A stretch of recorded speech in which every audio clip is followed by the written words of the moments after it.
Hello, everyone. Welcome to another edition of the Two World Podcast.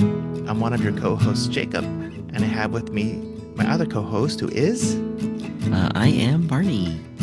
And Barney and I are really looking forward to talking with you today about our favorite Christmas movies.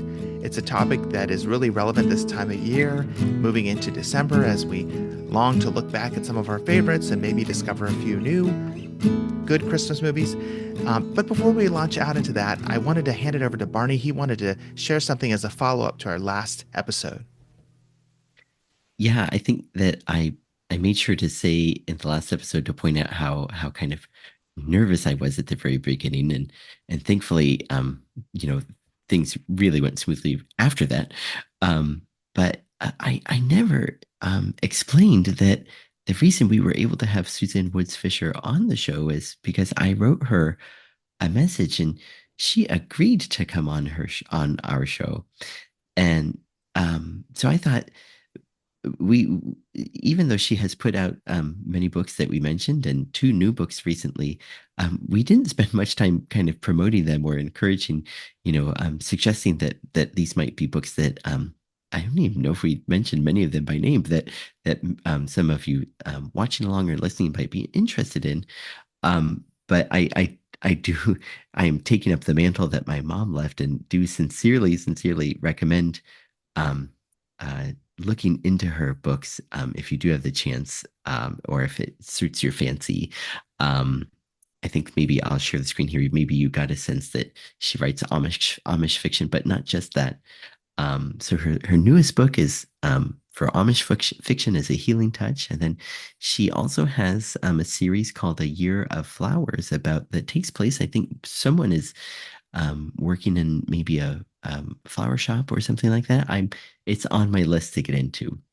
Um, and then she has ones about ice cream, and then she even has some that deal with oh that deal with historical fiction of how a literacy effort took place in Kentucky, and then also kind of based on historical fiction of Puritans, sorry, not Puritans, Quakers in Nantucket, and all of the books are very different in a way. You know, there's no formula that she writes with, and there's I've always been surprised with the way that plots have taken and characters are developed and if that kind of novel, you know, the topics that I've just mentioned seem interesting to you, then I sincerely suggest that you look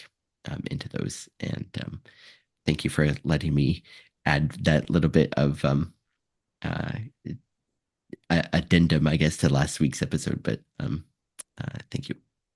Absolutely. Thank you, Barney. And once again, thank you to Suzanne Woods Fisher for having come on and speaking with us last episode. That was great.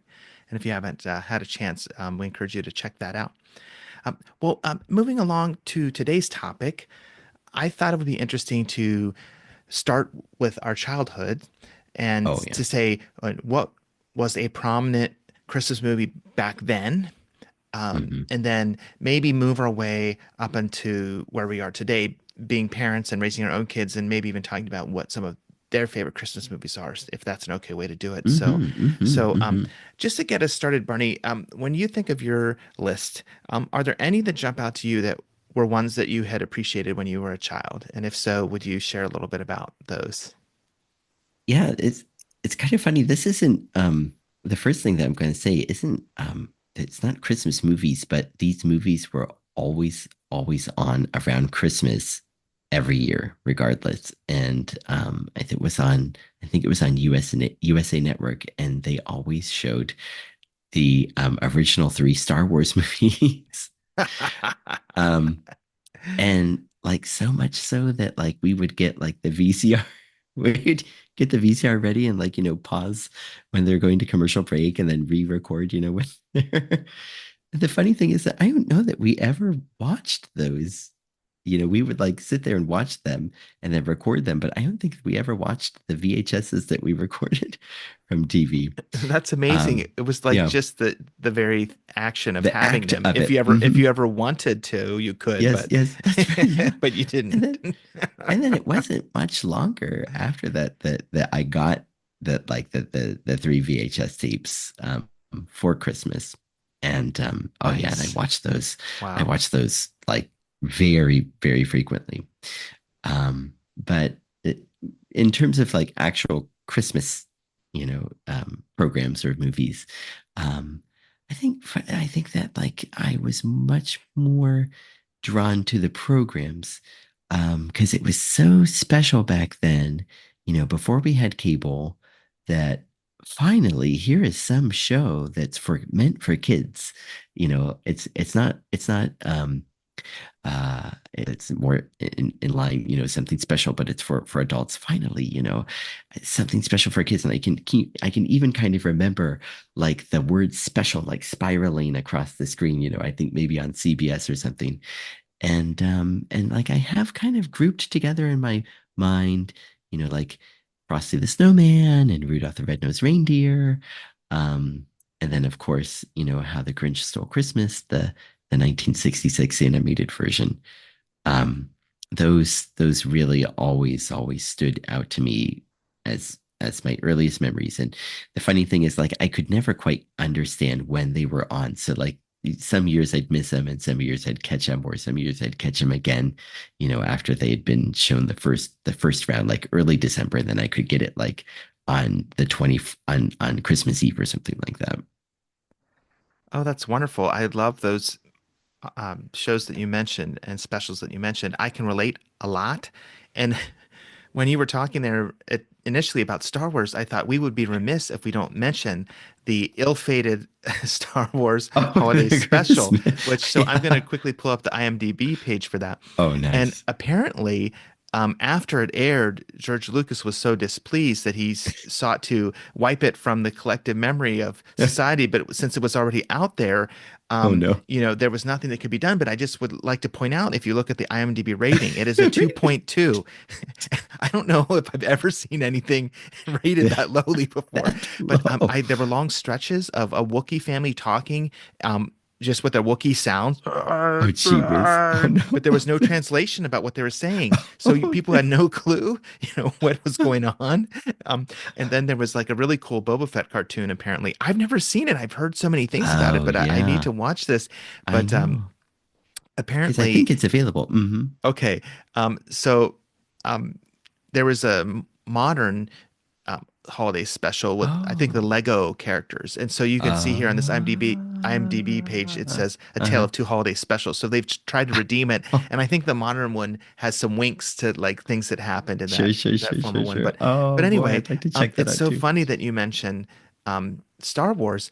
I was Hmm. going to say one of those um, regular ones that was on TV a lot was the Hmm. Rudolph the Red-Nosed Oh Reindeer yeah.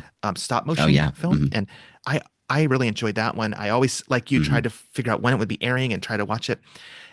Early in my marriage to Katie, I bought the DVD. She Oh had not really no. seen it much. And so I showed her the DVD and the staying power with my family that it holiday movies we Mm. want to watch. But I Oh. still have Oh. so many fond memories Hmm. of that one. But then when I married Katie, I found out that the show that she would watch every year that was very dear to her is A Child's Christmas in Wales, which is an adaptation of a Dylan Oh, Thomas right. poem. Hmm. And I have fallen in love with this Christmas show. It's just so well done. It draws you into Christmas in a former time in a small Welsh town, and you follow this group of kids throughout their daily adventures, one in particular, and it's so charming. And it's essentially done as a story. It's a grandfather sitting with a grandson, and he's telling him stories about his childhood, Um, and that's when you oh. see the different vignettes from that small town. And so it's just really well done. So I really want to put that out there as one of my all-time favorite Christmas movies, and it's worth seeing. It's on Amazon Prime Video, and it's Oh. also on a number of free streaming services. So, Oh wow. but that's a classic from the '80s, back from 1987. Yeah. Yeah. So those would be some big ones. And then talking about childhood, as I got a little Hmm. older, I remember going to the Hmm. theater with my parents to see Home Alone, Hmm. and we just all laughed and laughed and laughed. And Macaulay Culkin did such an amazing job as the lead in that movie. And then that's one for years. Um, I've watched also with our family that, Hmm. and my kids have fallen in love with it too. So it's just a really zany, quirky film with a lot of interesting choices of music and scenarios and comedy and slapstick, but also an undertone of the Christmas Hmm. theme. So yeah, so those would be favorite childhood examples from me. Yeah. Yeah, I was going to say too that yeah, as I got older, because I think that that Home Alone really struck a chord with me, and I think that you and I were probably at our age when if it was 1990, then we were really kind of the target audience age group for Yes. that. Oh yeah. And I really did enjoy that one a lot. I thought there was a lot of good stuff in that movie, like you say, from start to finish. And then um, the neighbor next door who was a little bit scary at the beginning, but then who had such a kind heart and really helped Kevin at the end. And I remember seeing it I in the movie and then I in the theater, and then I know that I remember a time seeing it probably at home, and at the end, my mom was shedding a few tears there when Kevin's mom and comes home and finds him. And then I thinking, 12, 13-year-old Barney thinking that's weird. Why who, who could cry at such a movie as this one? But now seeing it again, it gets me too at the end, because if you put yourself, oh my gosh, in the parents' position. Oh man, thinking of your Hmm. own kids or kid or kids, would be stuck at home. Oh wow. And then finally, you would do anything, you would definitely go through what she went through to get back home as fast as you could to help your kid. And yeah, that reunion at the end is really, really nice. There was a video not too long ago that was aired on YouTube that was of Macaulay Culkin's um, e- doing an acceptance speech at his Hollywood Walk of Fame ceremony where his Hmm. star, Hollywood star, was being Hmm. installed. Hmm. And the actress who had played his mom in Home Alone, Catherine O'Hara, um, spoke before he spoke. Oh, And it was so oh, touching because apparently off screen, she has been a very maternal figure for him over the oh, years. And they've stayed in mm, contact and she's continued to support him through various ventures that yeah, he's pursued. yeah, And so it's nice that their screen relationship, you know, transfer to a real life relationship. And yeah. she said in that Hollywood Walk of Fame speech that um, some of the lines that she had to say to Kevin, when she looks back on them, she almost cringes because like her character was could be harsh at Oh times, yeah. At the beginning. and Oh yeah, really. Hmm. and she's like, oh, Hmm. I can't imagine saying these things to a child, but she said, I like to think like my real world, behavior has redeemed, my character in Kevin's Uh-huh, eyes, uh-huh, and uh-huh, because of Macaulay Culkin in real life is she's been very uh-huh. supportive and warm. I think it's some she said something like that, but it was Oh. yeah, very sweet. So it is touching, Yeah. Hmm. for sure. Yeah. Well, I'm moving along, Barney, as you go emerge into adulthood, Mm. and then start your own family. Can you talk about some of Yeah. the other films that became meaningful in those seasons? Yeah. I'll just skip ahead just a little bit. So, last year was the first time I did show my kids Rudolph the Red-Nosed Reindeer, and um, because it was online, I could find it. I think we found it on YouTube, and it took them a little bit to get into it because they don't know anything of the story. They've never sung those songs before or anything like that here in Japan. Um, so I would have to stop and kind of explain every once in a while.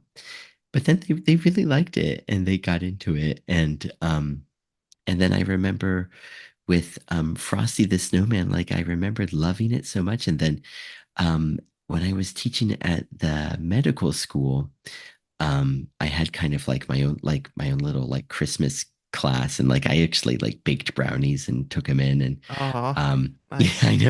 I know, and then um, like showed Frosty the Snowman, and I remember thinking, oh man, this isn't as good as I remembered it being.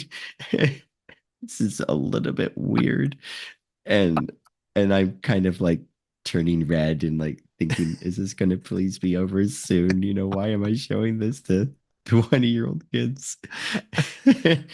And please, hopefully they like it, and let's let's close up class real Oh. fast. But then I switched to How the Grinch Stole Christmas after that. Oh, But nice. yeah, but from adulthood, then like a Christmas movie that I really began to appreciate in many ways was one that my parents and I just happened to catch on AMC or maybe Turner Movie Classics, I think, and it is The Bishop's Wife, Mm. and I finally got the DVD here in Japan, Oh, um, wow. and it says Bishop's Wife on it, but then the Japanese is eto. I've got to look at it here. Um, Kimagure Tenshi, and Kimagure is whimsical, and Tenshi is angel. But like in the and then this is like this ten, the kanji for ten is heaven, and Mm. then she is actually to be used, and so and actually in the Bible we say mitsukai-san, which is somebody who is used, um, implying by God. Like a servant Um, of God, kind of, yeah. or Yeah. And so mm. um the it has Cary Grant and Loretta Young, and then David Newen, and we really enjoyed the movie, um and it became one that my parents and I would sit down and watch, and we would catch it, and then um it was also one of those that they show a few times, like on AMC or Turner Classics, and then they would usually have it right after um the midnight mass, but um, you would have to switch channel. And but being here in Japan, it's not a problem for me to stay, because that's just from, from like 2 p.m. or something. So on Christmas Day. So that had an extra special meaning for me Mm. too, at a time when I had a sling box and I could connect to my parents' TV and watch it here and change the channel and whatnot. So I would tune into Midnight Mass on NBC, um, watching it from St. Peter's, I guess, in the Vatican, and then switch over to Turner Movie Classic, and then watch this one more time. And that was the only way I could watch the movie. And then finally, I found the Japanese one, which it's thankfully has the normal soundtrack, but then just Japanese subtitles at the bottom. And I tell my kids, this is my favorite one, and even though it's in black and white, they really like it. They like watching it with me too. And it's really simple, but there's a lot of fun things in it. And there's this taxi driver who shows up a few times, and he's a little bit goofy too, um, but the characters are just so nice, and it's just such a great message. And have you seen this movie? No, I haven't seen it. I'm glad you're Oh yeah. suggesting this. I yeah, I really recommend it. And the neat thing is, one day if you see it, we'll have to talk about it. But I don't know, neat thing, but the really interesting thing is the only person who knows that Cary Grant is an angel is David Nevin, and he is a priest, or like Episcopalian priest, maybe. So Hmm. he's married and has kids. Um, but he is like one of the last people to believe that Cary Grant could be an angel, or that there's something special about him. Even though he does like these small little miracles in front of him, like there's one where they're chatting together in his office, and then Cary Grant leaves, and the door is locked. And David Nevin had locked the door to have a reckoning with Cary Grant, and Cary Grant like says what he wants to say, and then he leaves and closes the door, and David Nevin tries to follow him, and the door's locked, and again, and he reaches into his pocket, and the key is still in his pocket. So despite Oh. this, like, he still can't quite believe, of all people who should be able to believe, he can't quite believe that he's an angel. And then so there's really this redemption. Then he gives this wonderful, wonderful Christmas Eve homily, I guess, sermon, at the end. And it's just so well written. It's really touching and that's how they end the movie with him giving this homily. Um, and it's just, to see his relationship with his wife and his relationship with Cary Grant, and then his relationship with his daughter, and then how it starts a little bit rocky at the beginning from being so stressed, his relationship with one of his parishioners, and then how everything really kind of really wonderfully comes together. It's just really wonderful, and it was so nice that we saw it because it's never on any of the main TV stations, and so it's one of those that if you catch it, it's just really really nice and Oh, has stuck with us. Yeah. well, that's wonderful. Thank you for sharing that. Mm-hmm. Mm-hmm. It's nice for each of us to have a distinct kind of hidden gem, I think, to share. And so Yeah. Mm-hmm. for you, The Bishop's Wife, for me, A Child's Christmas in Wales. And I think these are Yeah. ones that are maybe less known, but yeah, in our own experience are wonderful. So Mm-hmm. great, great. Well, Mm-hmm. it's hard for me to follow that up with what I'm about to say, but because it takes the conversation in a totally different vein. But I'm so glad that there Right. is that rich, spiritual, meaningful example Mm-hmm. of a Christmas movie that um, is engaging. I'm going to take it in a very different direction, Right. um, in a more humorous vein. When, when I was um, first married to Katie, there was this one Christmas that the movie Elf came out with Will Ferrell, and Mm-hmm. we had talked earlier about Rudolph the Red-Nosed Reindeer. Well, this Mm-hmm. movie spoofs that a little bit in the beginning. Um, the premise is that Will Ferrell's character is a human baby that was adopted by an elf family. He was mistakenly, brought into their Mm-hmm. community, Mm-hmm. and then he's raised as an elf, but he's oversized, and nothing he Yeah. does can like match the precision and the quality of the small elves. And Yeah. so he ventures back to the regular human world, I guess, to reconnect with his real father. And so that's the Mm-hmm. premise of the movie. Mm-hmm. But I went to see this in the theater with my brother-in-law, who at the time was, I don't know, maybe 12 or 13. Um, and, and there's this huge snow battle fight in the middle of the movie that we just cracked up and laughed because like there are these, Will Ferrell's character is real happy-go-lucky and Oh he yeah. assumes Oh the yeah. best.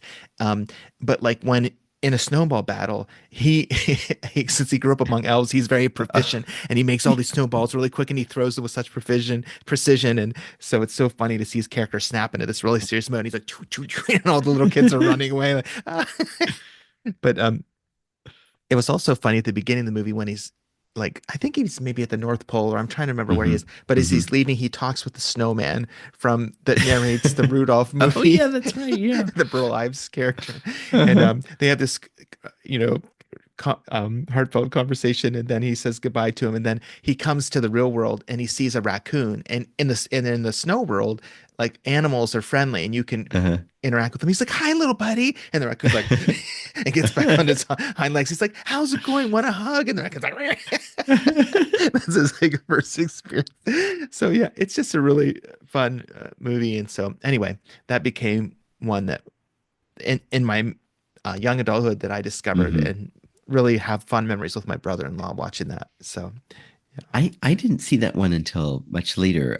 Sean showed it to me, Oh, really? and Okay. yeah, and then we watched it, and I really like at the very very beginning where they're talking about the different types of elves, and it's like elves who make shoes, and then like elves who work at the North Pole, and then like elves who make cookies, and then they're like they're like, I think like the oven or something burns down the treehouse because they're like, what a bad idea this was to have. And then like the elves are running away and they're like, I wish I would have made shoes.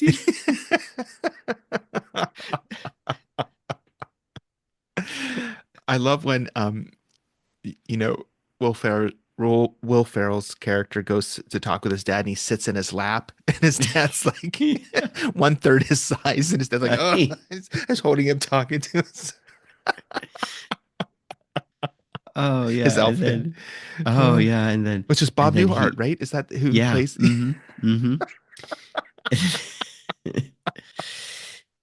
And when when he meets like the department store Santa, Oh yeah, and he that's he not says like, Santa. You're I not know, Santa. he's like, you live on a throne of lies or something like that. Oh my Oh, goodness. that's really, really good. Uh, Another one that I wanted to bring up that has become a favorite now that I have kids and that Hmm. it discovered later in life that is delightful is a remake and an expansion of one that we had growing up, and that is the um, the Grinch that was from Oh, Illumination Studios that has Benedict Cumberbatch voicing the Grinch, oh, and wow. Oh, oh my wow. goodness, we have come to love this. It's from 2018, and Mm. um, it's just it holds everybody's attention in our family, and we've watched it multiple times, and it Oh, just continues to be a good one that mm, captivates us. It's really well done, so I highly mm, would recommend that modern mm. adaptation. I think it's good to see the original Oh, cartoon, yeah. but then to Mm. throw in the mix this modern one, I think it's quite good. And then just last night, Hannah recommended a new modern film that was so good on Netflix called Klaus, Oh, which is an origin story of Santa Claus, but it frames it in terms of this postman who moves to this remote location who ends up helping this toy maker find new homes for all these toys that he's made, and it really is an interesting twist on oh, the wow. Santa myth and story. And Oh, so it was quite fun. And Katie and I were really surprised because Hannah's like, I think you're gonna like this. And we're oh, like, sure, wow. sure. And then we started watching. We're like, Hannah, this was such a good recommendation. Really? The Oh, nice. cinematography and all the way the design of the town and the nature Mm. around it is really well done. And if you look here on the IMDb rating, it's an Hmm. 8.2, which is quite high Oh, wow. on Oh, their wow. scales. So yeah, Oh, so yeah. highly recommend. Klaus also is another one to throw in the Oh, mix. So yeah. The artwork style looks very oh, nice. The way it it's is. drawn and the poster is very appealing with the light and dark um contrast on there. That's wow. That's really Yeah. interesting. Yeah. Thank you. Mm. Are there any other movies that you'd recommend? Yeah, I actually do you remember the this is one that probably I was probably a little bit maybe junior high or so. I don't quite remember exactly, but do you remember the Santa Claus with Yes. Tim Allen? Yes. That's fun. Yes, of Yeah, course. That's a good I one. really, really like that one. I thought when it started, I thought, oh, this isn't going to be anything interesting, but I really, really enjoyed that one. And it's one I haven't, I don't think I've seen it again, or maybe just twice in my life. So I wonder how I would feel now. But I really remember thinking it was funny and it was charming um, it was, I think it had like a good message in it as well. And I really appreciated it. Oh, Um, yeah. I remember yeah. I was substitute teaching at Loudonville High School for a French class. The teacher was away on Hmm. maternity leave, and one of the students said, "Can we watch this movie?" I brought it with me in the class, and that was at that point in the school year where It, everybody was uh, giving a day oh yeah. for a break for the students. It was Uh-huh. around the time of Christmas break, so she put it on, and I was like, "This is a really good movie," and all the students really enjoyed it. And one of my favorite lines is you know Santa's always thought of as being magical and being able to give everybody just what they want. And so at one point in the movie, there's a school event, and Santa gives not only gifts to the younger students, but to the teachers, like the staff, and they all have these Um, things from their childhood that they remember. And one of the oh main yeah. characters, who's Tim Allen's love interest, what he who I guess would kind of become like the Mrs. Claus figure, I guess, Hmm. eventually. But anyway, she says, how did you it's like magical how you found all this stuff. And he's like, well, you Oh wouldn't yeah. believe what you can do on eBay or something like that.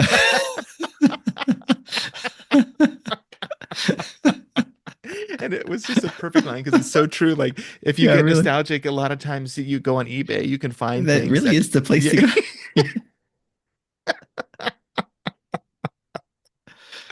Oh man. uh, yeah,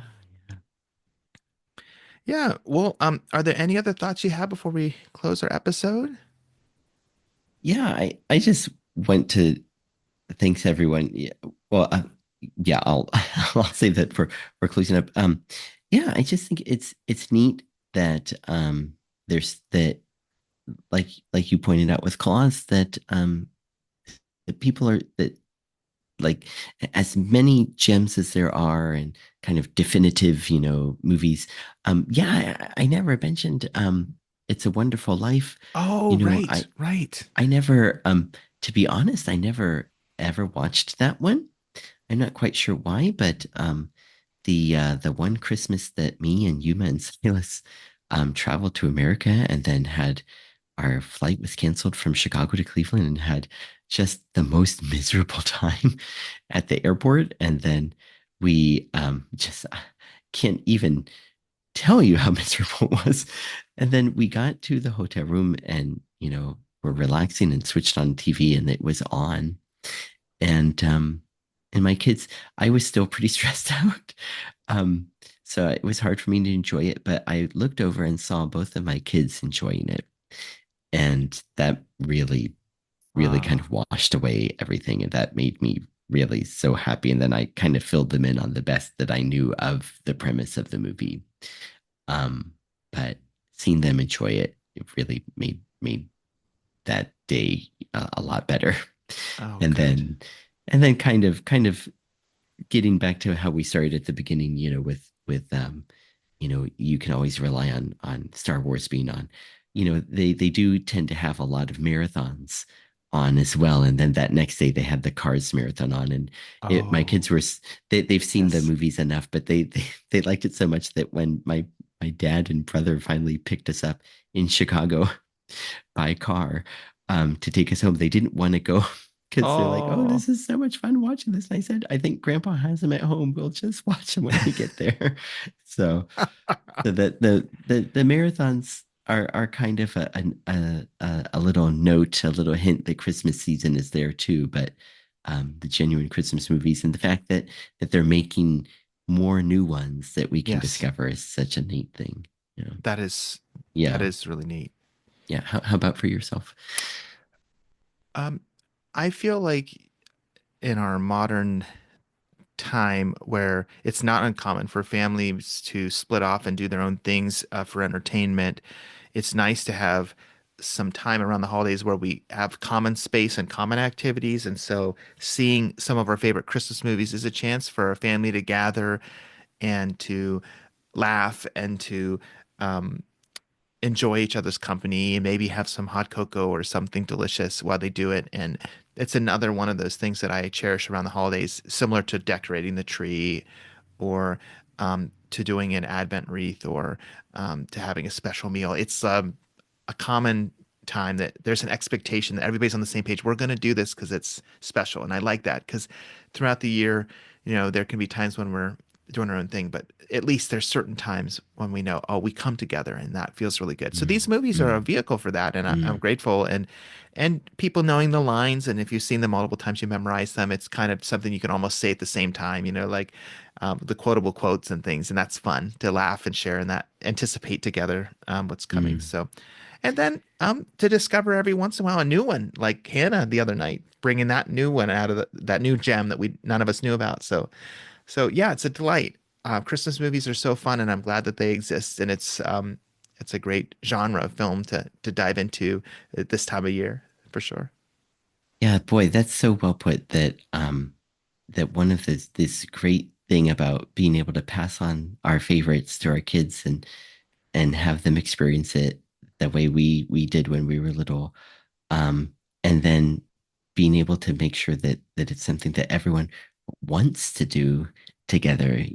I think that there's this nostalgia and then the whole season itself that adds such a wonderful feeling in our hearts that I think no matter how old our kids get, if we say, "Hey, let's watch this movie," they'll be like, "Yeah, let's do it." And yeah, what a wonderful thing that this is because, like you say, probably becoming more and more common. It's less and less common to have this kind of time together. And so, what a great an extra gift Mm. that it is from these movies. Yeah. And we would like to thank all of you for tuning in with us today. And I'm sure that a lot of you are probably agreeing with us or probably thinking, hey, I can't believe they didn't say this one either. But if there is a movie and you write a comment or see us, in person, be sure to let us know that that there's one that we missed that we ourselves should check out too, because there certainly are a lot of different Christmas movies out there. And if it's something that you're interested in, think of one of our suggestions, or pull out your old favorite movie if you have it on DVD or something. It's okay to watch it more than once, throughout the year. And again, thank you for tuning in with us today and listening along with us today on the Two World Podcast. I'm Barney and with Jacob, and we will see you all again next time.